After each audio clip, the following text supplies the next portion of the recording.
Well, hello, that's me again. Today is December 19th, 2023, and I decided to do today a sort of not Q&A, but kind of hodgepodge type thing, addressing number of the issues which, well, they are interconnected, of course, and which are needed to be covered, and some of them are of the extreme import because they influence what the world which we live in.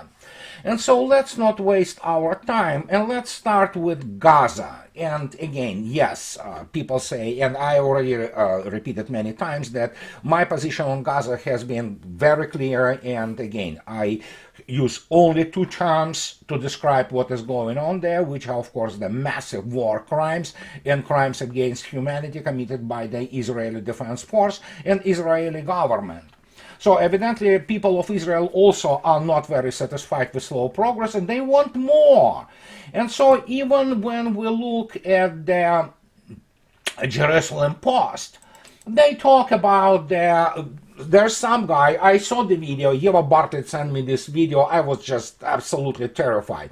David Ozulai, head of the Metula Council, proposed sending all Gazans to refugee camps in Lebanon and flattening the whole strip so it becomes an empty museum like Auschwitz. So, well, what can I say? This is Jerusalem Post. Yeah, you can look it up. It was 2 days ago. Except for the, absolute disgust and, I don't know, revulsion, this whole thing, including those bunch of idiots laughing at it, including the hosts of this TV show, it cannot invoke anything except for what I just told you, revulsion and disgust. It seems like these people are hell-bent on committing even more war crimes, and that's this David Azulai calls more war crimes. I literally quoted him. So the problem, of course, with the fact that Auschwitz, if they want to do anything about this, Auschwitz very much preserved today, and as you can see yourself, these are the entrance, and as you can see yourself, most of the blocks are preserved. This is a museum which is reminder us of the horrible crimes committed by Nazis. But guess what? There's no difference between Nazis who were committing, absolutely massive crimes against humanity, and this guy, whatever, the name of the Metula Council, what have you. So this is the type of the reality we live in today, and evidently the United States is, supporting it. Well, people say, oh, of course, there is a political price to pay, which is true.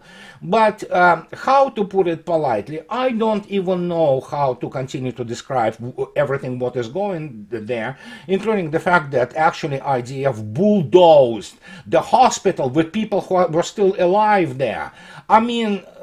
Make your own conclusions. I don't need to basically describe it anymore, and let me tell you, Russians know the horror of this because they've seen it and they experienced it the first hand, and 17 million civilians, apart from 11 million of the military deaths, have been the direct result of of Nazi ideations about Russia and Russians and other Slavs as the Untermensch. So, and that's what I needed to cover today, because it's becoming almost a civil duty now to point this out and not to be forgotten. Now we're gonna go to, obviously, Mr. Shoigu and Putin doing the summary, intermediate summary of the Russian leadership assessing Ukraine conflict results, key takeaways. Now I want to explain again to people who do not understand why, for example, we're coming up with the numbers of KIAs and total losses in Ukraine, which are much higher than, for example, as Mr. Shoigu explains, Ukraine has lost nearly 400,000 troops since the beginning of the hostilities, Shoigu claimed during the meeting. The minister noted that the Ukraine military sustained a vast part of the losses during its Boch counteroffensive launched early in June. Explanation for this is extremely simple. Mr. Shoigu and Mr. Putin are statesmen. They are not in the business of speculation or kind of providing all necessary information up front. And one of the reasons, as I already stated many times, if you look to my at my videos for 2 years now, basically I stress it non-stop. Russians are extremely conservative to the point of being almost ridiculously low when they're counting their basically the Ukrainian KIAs and casualties in general. The reason being that actually, if you think about it, especially considering the modus operandi of, for example, intelligence services of Ukraine and their propaganda machine, you do not want to go high and then being absolutely ridiculed, which will be a very large crowd of willing people, ranging from all those Ukrainian people in the government, in the Kiev regime, they are basically servants in the media, and of course all kinds of other Western media. And that is why Russians tread very carefully when estimating the numbers of the casualties. We know now, everybody knows, and believe me, people in Moscow know, those are much, much higher, and that, as I already stated, when it is done and over with, their actual number, which will be disclosed, will be catastrophic. And there are all indicators of that. But, as I already stated, if I would have been Mr. Shoigu or Mr. Putin, I cannot go out and say that, yeah, this is this number which is real or we estimate. No, they come up with the very conservative numbers, and the final number will be revealed once everything is kind of counted and, statistics is collected.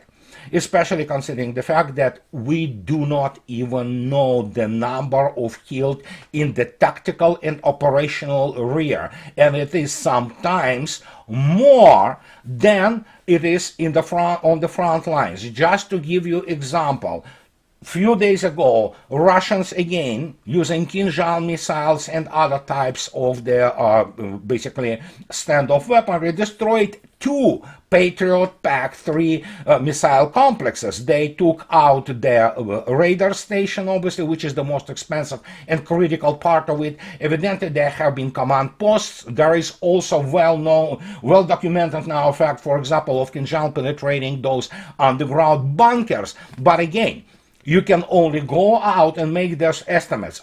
There have been, everybody knows now, that there have been like 40 or 50 NATO officers, primarily from Czech Republic and Poland, but there were also some Germans. And so how many do you kill? Nobody knows. We know that obviously when this penetrates deep into the bunker and explodes the hypersonic weapon, I mean, very few will survive, depending on where they are in this bunker, which obviously, bunker is not your regular apartment. It is much larger, basically, facility underground. So there you go. Do you add those 40 or 50 people which you assume? No, you do not count them, but you say that, yeah, well, okay, it is the same as, for example, the lie detector and the procedure with the lie detector, and the results are not admissible in the courts. You are very good for your, for example, investigation, but again, fail or not, those results are not admissible in court. And you have to make the case just based on the other type of the proofs. And this is what is happening right now on the background. And again, we will know the numbers once there are International Tribunal on War Crimes in Ukraine starts. And it will start. You can bet on that. Now, and here comes the other thing. So now Germans want to, remember glory days of Wehrmacht and Bundeswehr. They say that Germans have a brigade to deploy close to Russian border. So they talk about the defense minister from Berlin and Vilnius have signed a major military deployment plan. And so they say that under the plan, the 5,000 strong brigade will be stationed less than 20 kilometers, 12 miles from the border with Belarus, Moscow's key ally. Well, you have to know that there are also Russian division now also stationed in Belarus. So I don't know, this is all obviously PR action, but the other things which come for your considerations are really really funny. Germany plans to keep 4,800 troops and 200 civilian specialists in the country on a permanent basis, complete with heavy armaments and support structure. The relocation will start in the second quarter of 2024, with the brigade scheduled to reach full combat readiness by 2027, according to the German Defense Ministry. Why not to 2035 or, I mean, to 2050? I have no idea. But you cannot really follow any type of the logic behind what the, for example, Germans do, or for that matter, NATO, European vassals or allies do. But you have to only scratch your head, and then I will explain to you why it makes no difference whatsoever. Here, where they want to basically place most of their this brigade, it's a Rudnikai type of town, small town, and it is smacked in the middle of the what used to be the very large firing range. As you can see yourself, there is an kind of abandoned airstrip. There are all kinds of firing ranges, and they are underlined with the red lines. So it's a big facility, but it is also needs restoration, and Lithuania have been trying to restore it for a while now. So, but here is the problem.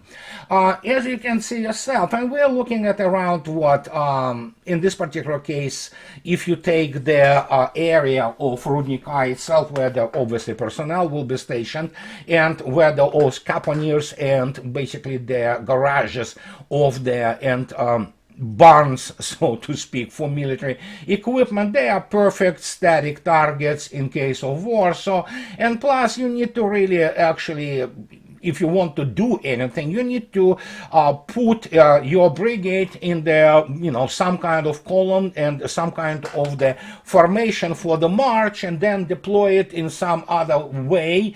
But special military operation already basically rewritten quite a bit of the rules of the modern war. And once you are, doesn't matter how many tanks you have, once you are really trying to go against a Russian division, which is in Belarus, and then of course the additional 70,000 troops of the Belarusian army. So, well, good luck with that. I mean, you're just gonna be basically annihilated already on the march, because 12 miles from the border, it's not even its tactical depth is kind of gray zone depth. And that's where we come to this whole situation, which people ask me all the time, and they say, well, why Russia, having such a huge, you know, mobilizational potential, doesn't mobilize? And I understand people ask this because they need to know, they want to understand. Nothing wrong on not understanding this. And they say, why don't they mobilize 2.5 or 20 million? Because Russia can mobilize 20 million and just be done with this. It's very difficult to explain to people that, you know, this is not how wars fought today. And the meaning of the operational capacity of the theater, or operational volume of the theater, hasn't been just invented because you know, military people want to really kind of go at it and pretend that this is the science. Actually, it is the science. It is a very hard science, which is defined by the modern TOE, table of organization and equipment, for the units or formations you want to place into the theater. And guess what? You suddenly have to consider all those geographic and geometric procedures, so to speak, well, three-dimensional ones, including air defense, which you have to consider. And that's one, you know, I've been discussing it on Russian channels for years together with my friend Colonel Vladimir Trukhan, and, you know, there is an operational capacity of the theater. You cannot fit more into the place than it can possibly take. Just to give you an example, and this is, and again, today, it's already probably obsolete. But look at this. If you take a look at the, for example, motorized rifle battalion in the defense, this is when it is deployed. We're not talking about it being in the peacetime readiness, which all vehicles are in the garages and caponiers, and soldiers on barracks. No, here is the very good, to give you understanding what actually motorized rifle battalion in defense looks like. As you can see yourself, this battalion, this is, depending on the circumstances, could range anywhere between 800 to sometimes 7,000, but we will take a pretty much standard 600 to 650 personnel battalion in the defense. As you can see yourself, in the depths, this defense in the depths is more than 5 kilometers, and actually it is up to 5 kilometers on the front. So as you already can see yourself, battalion, if you multiply it roughly 5 by 5, so it is 25 square kilometers which a single battalion can hold in defense and can basically deploy itself. So let's go and go high level, tactical level high, and let's take a look at what do we have in terms of motor rifle brigade defense. As you can see yourself, it becomes obviously even larger, even more massive in terms of the basically front and depth. And when you look attentively at this, you already can see yourself that, well, it is easily 5 kilometers and more. And depending on the number of battalions, brigades also have several battalion structures which you can basically juggle depending on the circumstances. And it can range anywhere up, between 5 and 10 kilometers in basically on the front, and very deep, but we'll say that it's probably still, we're looking at around probably 7 kilometers all in all, depending again what type of the conflict it is and what are the means which are attached to this. So you will be looking at already at least probably between 50 to 80 square kilometers the brigade operates, in terms of its defense. And when you look at the front, so how many brigades, how many personnel can you stick along the front line, which not always necessarily a solid line. And that gives you explanation. And of course, there are also second echelon troops. And when you begin to look at the numbers, you will suddenly recognize that, yeah, you know what, even throughout the more than 1,000 kilometer long front line of Russian special military operation, depending obviously on the operational tension and the tactical circumstances along the front line. Yeah, that's what Russians have, especially considering, again, this is the 21st century, considering the long-range fires and overwhelming firepower which, for example, Russians bring to the battlefield. So what do you have? Yeah, you have around, 500,000 troops along it, and because you don't need much more, and you cannot feed them. Where do you put those millions upon millions troops? It is not, pardon me, World War II, and it is not certainly at the time of Jomini, who obviously described, he was the first type, of the military thinker who went kind of in the neck of the woods and started to describe how you have to locate everything from the powder, stores with the powder, stores with the cannonballs, how the cannons and what distance they have to be located from each other. So it all depends. But again, you already saw yourself. You have a brigade, well, guess what? It is, at least 10 kilometers on the front and probably about 8 kilometers in depth, at least. And so then, of course, you have second echelon, which supports it. But point is that you cannot put more than you possibly can. This, however, doesn't prevent all kind of people, speculate and talk about this, like, why don't we do this and that? Well, yeah, it's, it all sounds really cool, but it's impossible to do. And so now, pardon me, we go to the Western media and some revelations Mr. Lavrov made, which are astonishing. And they explain the utter catastrophe in the basically American establishment, Washington D.C. establishment. First, we have this wowzer, Reuters no less, and they warn about the horror. Donald Trump in second term would likely install loyalists in key positions in the Pentagon, State Department, and CIA, whose primary allegiance would be to him, allowing him more freedom than his first presidency. Really?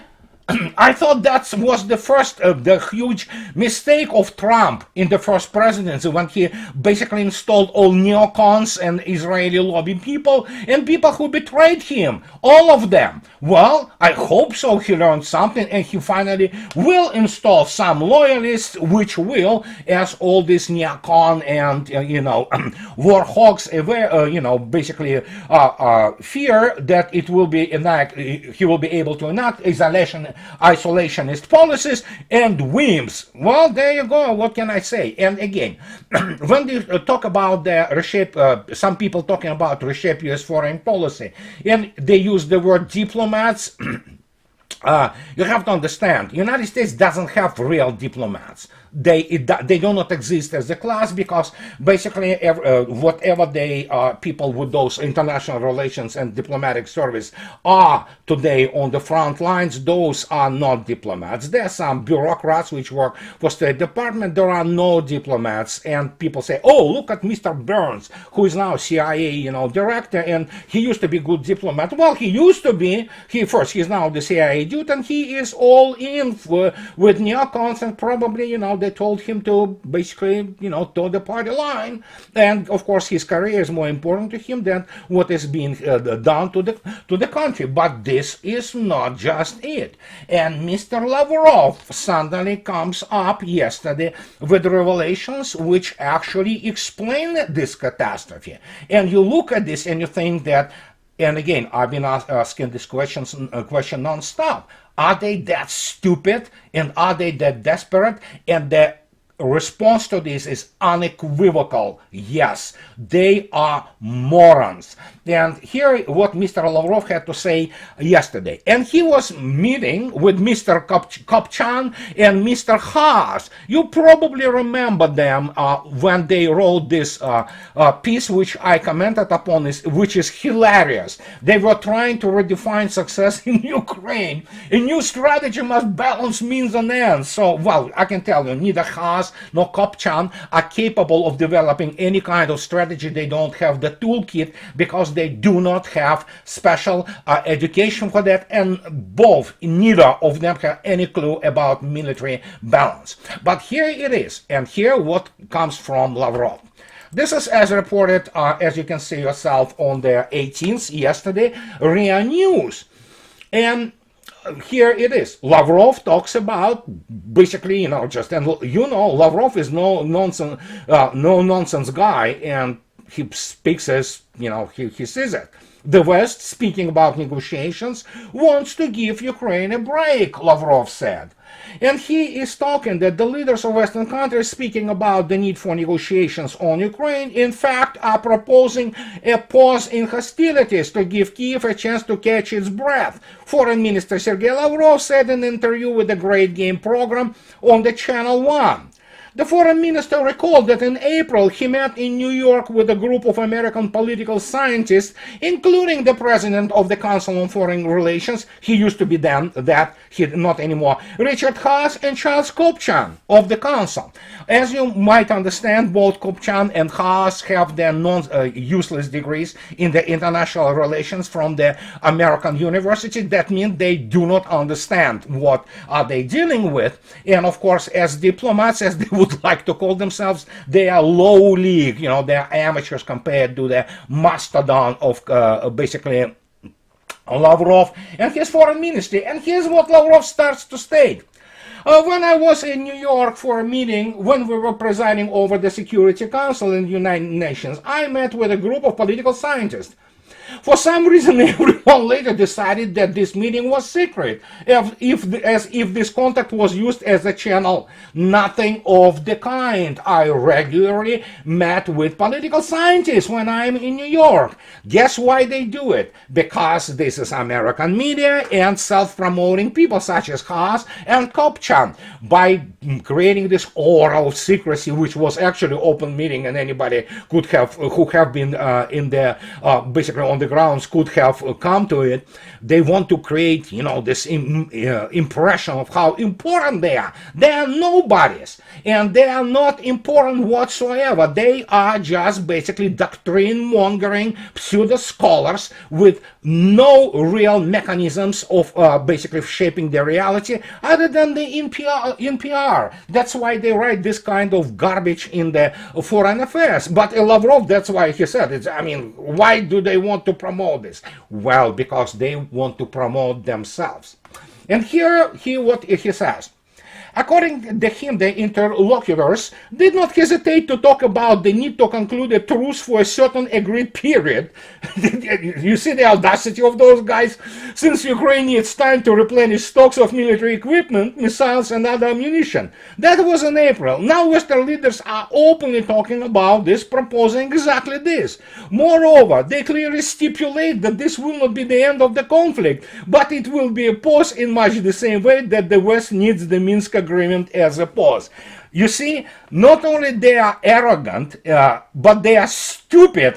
Those people are morons, literally. And they know nothing about Russia. They know nothing about warfare. They know nothing about how Russians plan war because, well, they are stupid.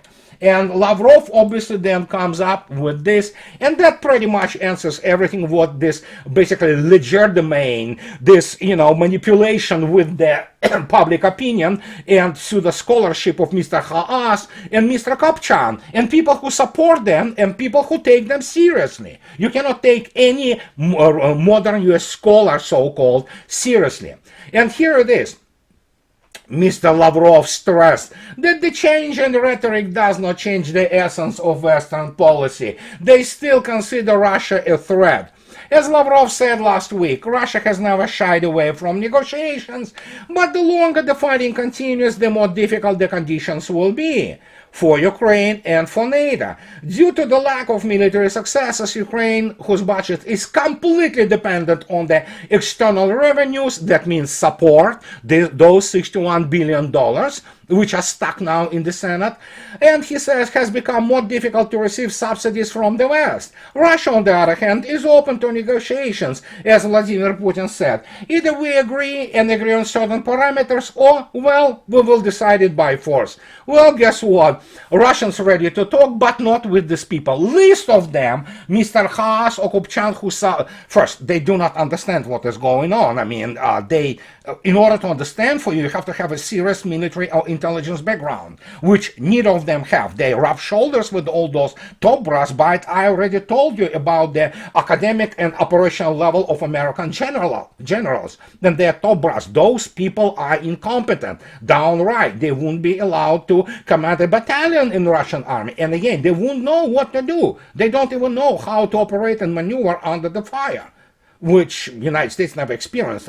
Don't tell me that Saddam's couple of the Scuds, which have been successfully launched at some fixed target, is somehow a long-range fire, which really defines everything. No. We're talking about the constant exchange, and we're talking about the tactical depths now, which, as you already saw yourself, we'll say the depths is about to 10 to up to 30 to 50 kilometers. Now it really doesn't, it's the basically the border is the borderline between tactical and operational is blurred, because in the modern war you can reach anywhere, and especially when you have the such missile technology as Russians do, it doesn't matter. The only thing you will have probably additional 2-3 minutes to try to escape in the operational depth.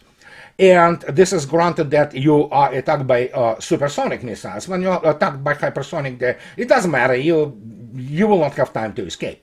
So, and that's the issue. And those people have audacity and arrogance to pretend that Russians need respite or to, the pause. Russians don't need it. They continue to do what they're doing. They continue to absolutely attrite basically whatever is thrown at them. And as already stated, the numbers are catastrophic. When they will be fully basically disclosed, well, then I can tell you that Mr. Kopchan and Mr.